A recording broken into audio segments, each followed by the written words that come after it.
Hi hello friends, welcome to Banu's home kitchen. இன்னைக்கு நம்ம என்ன ரெசிபி பார்க்க போறோம்னா மட்டன் எலும்பு குழம்பு. வாங்க ஃப்ரெண்ட்ஸ், எப்படி செய்யலாம்னு பார்க்கலாம். 100 கிராம் சின்ன வெங்காயம், 2 தக்காளி, 1/4 கிலோ மட்டன் எலும்பு, மஞ்சள் தூள் கொஞ்சமா. இந்த 4 இன்க்ரீடியன்ஸை ஃபர்ஸ்ட் எடுத்து வச்சுக்கோங்க. குக்கரில் இந்த 4 இன்க்ரீடியன்ஸ் போட்டு ஒரு 1/4 லிட்டர் அளவு தண்ணி ஊற்றி நல்லா 5 விசில் வர்ற மாதிரி எடுத்து வச்சுக்கோங்க. 1/4 லிட்டர் அளவுங்கிறது நான் காட்டின அந்த செம்பு சைஸ் இருந்துச்சுன்னா அது 1/4 லிட்டர். 5 விசில் வந்ததுக்கப்புறமா ஒரு பவுலில் உங்களுக்கு எவ்வளோ குழம்பு தேவையோ அந்த அளவுக்கு வெந்நியை நல்லா கொதிக்க வச்சு எடுத்து வச்சுக்கோங்க.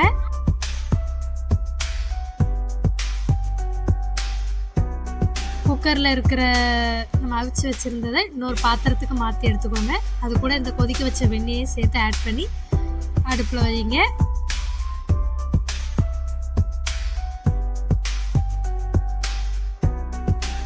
இப்போ கட் பண்ணி வச்சிருக்கிற 3 உருளைக்கிழங்கு, 2 தக்காளி இது அது கூட சேர்த்து நல்லா கொதிக்க விடுங்க. இப்போ இது நல்லா கொதிக்க ஆரம்பிச்சிருச்சு.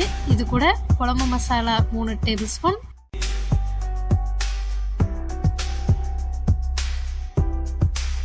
வத்தல் தூள் 1 table spoon, mutton masala 2 table spoon,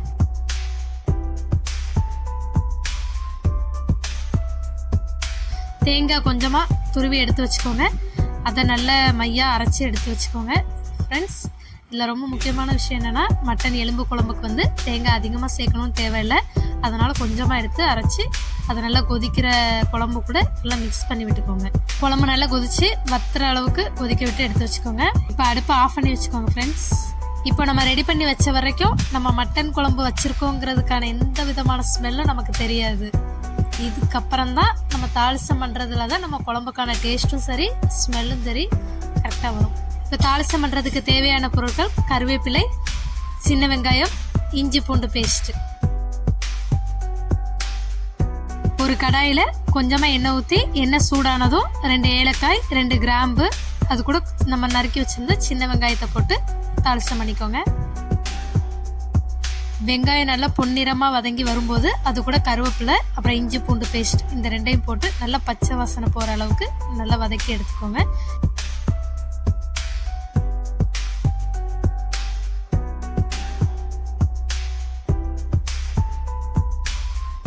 அப்புறம் நம்ம அதை வதக்கி எடுத்து வச்ச இந்த தாளிசத்தை குழம்புல ஊற்றி நல்லா கிண்டி தேவையான அளவு உப்பு போட்டு இறக்கிடலாம். ஃப்ரெண்ட்ஸ், சூப்பரான சுவையான மட்டன் எலும்பு குழம்பு ரெடி. ஃப்ரெண்ட்ஸ், இப்போ நான் காட்டின அளவு எல்லாமே 1/4 கிலோ மட்டன் எலும்புக்கு தேவையான அளவு தான் நான் காட்டியிருக்கிறேன். நீங்கள் அதுக்கு அதிகமாக செய்கிறதா இருந்தால் இந்த அளவை டபுள் ஆக்கிக்கோங்க.